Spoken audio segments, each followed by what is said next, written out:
Welcome to Telangana spicy kitchen. ఎలా ఉన్నారండి అందరూ? నేను మీ స్వాతి.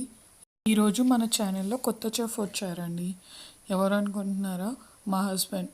ఆయన ఈరోజు వంట చేస్తానని, ఎప్పుడు నువ్వేనా చేసేది, నేను కూడా చేసి చూపిస్తాను మన సబ్స్క్రైబర్స్కి అని చెప్పేసి ఈరోజు మీ అందరి కోసము ఒక డిష్ చేయబోతున్నారండి. చికెన్ కీమా బిర్యానీ చేస్తున్నారు. ఎలా చేస్తారో చూద్దామా మనం. హాయ్ ఫ్రెండ్స్, ఈరోజు నేను నా స్టైల్లో చికెన్ కీమా దమ్ బిర్యానీ ఎలా చేస్తానో చూపిస్తాను. ఇక ప్రాసెస్ స్టార్ట్ చేద్దామండి. ఇక్కడ 700 గ్రామ్స్ చికెన్ కీమా తీసుకున్నాను. కొంచెం చిటికెడు పసుపు తీసుకున్నాను అండి. 2 టీ స్పూన్స్ ధనియా పొడి తీసుకున్నాను. ఒక 2 స్పూన్స్ వచ్చేసి జింజర్ గార్లిక్ పేస్ట్ తీసుకున్నాను.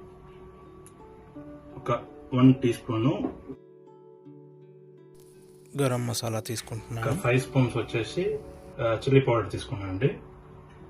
6 స్పూన్స్ వచ్చేసి సాల్ట్ తీసుకున్నాను. సాల్ట్ కొంచెం ఎక్కువ తీసుకుంటున్నాను అండి, ఎందుకంటే నేను సపరేట్ గ్రేవీ చేయట్లేదు, దీనికోసం కర్డ్ కూడా వేస్తాను, అందుకని నేను కొంచెం ఎక్కువ తీసుకున్నాను. సో అండ్ ఇక్కడ వచ్చేసి మా హోమ్ మేడ్ బిర్యానీ మసాలా అండి.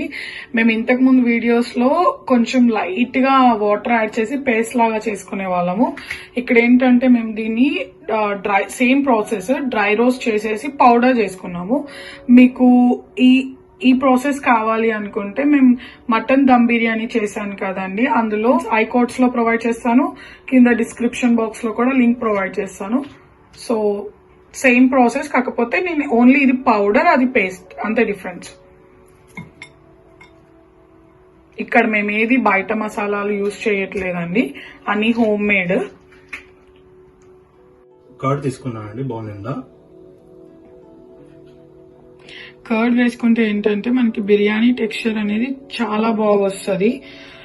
సో మేము అందుకనే కొంచెం యోగట్ అనేది ఎక్కువ యూజ్ చేస్తాం. మళ్ళీ దీనికి స్పెషల్ గా గ్రేవీ అంటూ అలా ఏం చేసుకోని అవసరం లేదన్నమాట. 4 టీ స్పూన్స్ ఆయిల్ వేసుకుంటున్నాను. యాక్చువల్లీ మేము ఇది లైవ్ కుకింగ్ చేద్దాం అనుకున్నాం, బట్ మా కిచెన్ వచ్చేసి చాలా చిన్న కిచెన్ అండి. సో అందుకే ఇలా. అలాగే ఒక ఫుల్ లెమన్ యూజ్ చేసుకుంటున్నాను అండి. ఇప్పుడు ఇవన్నీ వేసుకున్నాం కదండి, మనం దీన్ని మ్యారినేట్ చేసుకొని నేను ఒక 2 అవర్స్ ఫ్రిడ్జ్ లో పెట్టుకుంటున్నాను అండి. కావాలంటే మీరు ఒక డే మొత్తం పెట్టుకోవచ్చు. ఫ్రెండ్స్, ఇప్పుడు మనం నెక్స్ట్ ప్రాసెస్ చూద్దాము. నేను ఒక బౌల్ పెట్టుకున్నాను. బౌల్ పెట్టుకొని దీంట్లో నేను కొంచెం ఆయిల్ వేసుకున్నాను. ఆయిల్ వేసుకొని రైస్ అనేది 60% ఉడికించుకుంటాను అనమాట. సో అందులో ఇప్పుడు నేను బిర్యానీ ఇంగ్రీడియంట్స్ ఉంటాయి కదండి, బిర్యానీ ఇంగ్రీడియంట్స్ మొత్తం వేసేస్తున్నాను. కొత్తిమీర కొంచెం తీసుకుంటున్నాను నేను.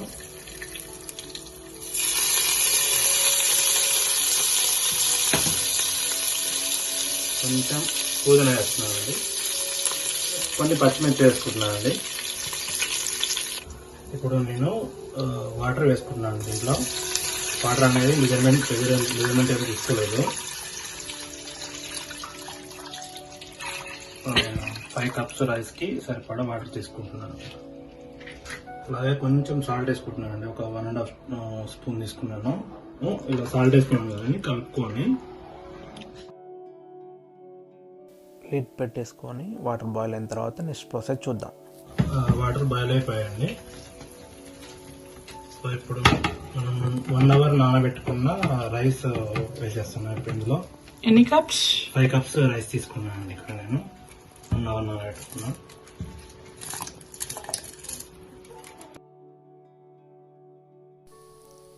ఇక్కడ రైస్ మనకు 60% బాయిల్ అయిందండి. దీన్ని మనం వేరే బౌల్లోకి షిఫ్ట్ చేసుకొని నెక్స్ట్ ప్రాసెస్ చూద్దాం. ఫ్రెండ్స్, మనం ఇప్పుడు దమ్ ప్రాసెస్లోకి వెళ్ళిపోతున్నాం. ఇప్పుడు మనం ఇంతకుముందు 2 అవర్స్ ఫ్రిడ్జ్లో పెట్టుకున్నాం కదా, ఆ కీమా వేసేస్తున్నాను నేను ఒక ప్యాన్ పెట్టుకొని.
వచ్చిందండి. చూడండి ఇక్కడ పుల్లుగా అయింది రైస్. దీన్ని మనం ఒక బౌల్లోకి డిష్ అవుట్ చేసుకున్నామండి. ఫ్రెండ్స్, మనకు చికెన్ కీమా దమ్ బిర్యానీ రెడీ అయిపోయిందండి. చూడండి ఎలా వచ్చిందో పుల్లుగా. సో ఈ వీడియో కనుక మీకు నచ్చినట్టయితే లైక్ చేయండి, అలాగే మీ ఫ్రెండ్స్ అండ్ ఫ్యామిలీకి షేర్ చేయండి. ఇంతవరకు సబ్స్క్రైబ్ చేసుకున్నట్లయితే కనుక సబ్స్క్రైబ్ చేసుకొని పక్కనే ఉన్న బెల్ ఐకాన్ని క్లిక్ చేయండి. నెక్స్ట్ వీడియోస్ మొత్తం మీకు వస్తాయి. Thank you for watching friends. Bye.